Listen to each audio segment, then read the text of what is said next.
World హిస్టరీలోనే biggest sensation. ఇప్పటి వరకు మీరు డ్రోన్ అటాక్స్, మిజైల్స్ వార్స్ చూసి ఉంటారు. కానీ ఇప్పుడు యానిమల్ బాంబర్స్ రంగంలోకి దిగుతున్నాయి.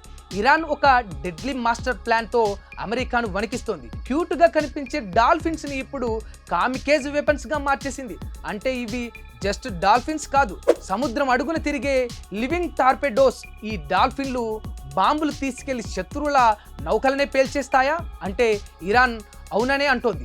హార్ముజ్ జలసంధిలో అమెరికా, ఇరాన్ మధ్య వార్ టెన్షన్ పీక్స్కి చేరిన టైంలో ఇరాన్ ఈ సూసైడ్ డాల్ఫిన్స్ని ప్రయోగించే ఛాన్స్ ఉందని వరల్డ్ వైడ్గా చర్చ నడుస్తోంది. 2000 సంవత్సరంలో రష్యా నుంచి ఇరాన్ దాదాపు 27 రకాల జలచరాలను కొనుగోలు చేసింది. ఇందులో డాల్ఫిన్స్, సీ లయన్స్, సీల్స్ మాత్రమే కాదు, ఒక వైట్ వెల్, తెల్ల తిమింగలం కూడా ఉంది. వీటికి కోల్డ్ వార్ టైంలోనే సోవియట్ యూనియన్ ఒక స్పెషల్ మిలిటరీ ట్రైనింగ్ ఇచ్చింది.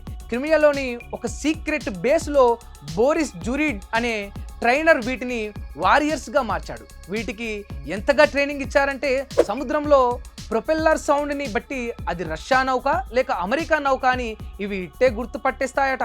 ఒకవేళ శత్రు నౌక అని తెలిస్తే బాంబులు మోసుకెళ్ళి వాటిని ఢీకొట్టి పేల్చేసేలా వీటికి ట్రైనింగ్ ఇచ్చారు. అసలు సముద్రంలో ఇన్ని జీవులు ఉండగా డాల్ఫిన్స్ని ఎందుకు సెలెక్ట్ చేసుకున్నారో తెలుసా?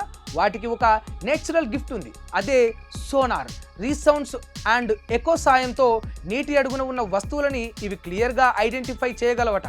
శత్రువులు ఎక్కడైనా మైన్స్ పెట్టినా, అండర్ వాటర్ కెమెరాల ద్వారా స్పైయింగ్ చేసినా డాల్ఫిన్స్ వెంటనే పసిగట్టేస్తాయట. అందుకే అమెరికా కూడా 1959 నుంచే dolphins and California sea lions పై మిలియన్ల కొద్ది డాలర్లు ఖర్చు చేస్తూ సీక్రెట్ ప్రాజెక్ట్స్ రన్ చేస్తోంది.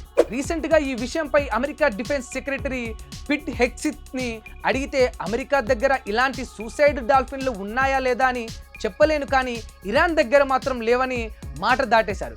కానీ రియాలిటీ ఏంటంటే 2000 సంవత్సరంలో ఇరాన్ కొన్న డాల్ఫిన్లు ఇప్పుడు బతికే ఛాన్స్ లేకపోయినా ఇరాన్ మళ్ళీ ఆ ప్రాజెక్ట్ని పునరుద్ధరించే పనిలో ఉందని ఇంటర్నేషనల్ మీడియా కోడై కూస్తోంది. అంటే ఫ్యూచర్లో వార్ అంటే కేవలం మిజైల్స్ మాత్రమే కాదు, నీటి అడుగున ఈ కిల్లర్ డాల్ఫిన్స్ కూడా కనిపిస్తాయన్నమాట. మరి మూగజీవులను ఇలా యుద్ధాల కోసం వాడటం కరెక్టేనా, లేక టెక్నాలజీ పెరుగుతున్న కొద్దీ ఇవన్నీ కామన్ అనుకోవాలా? మీ ఒపీనియన్ ఏంటో కింద కామెంట్ సెక్షన్లో షేర్ చేయండి.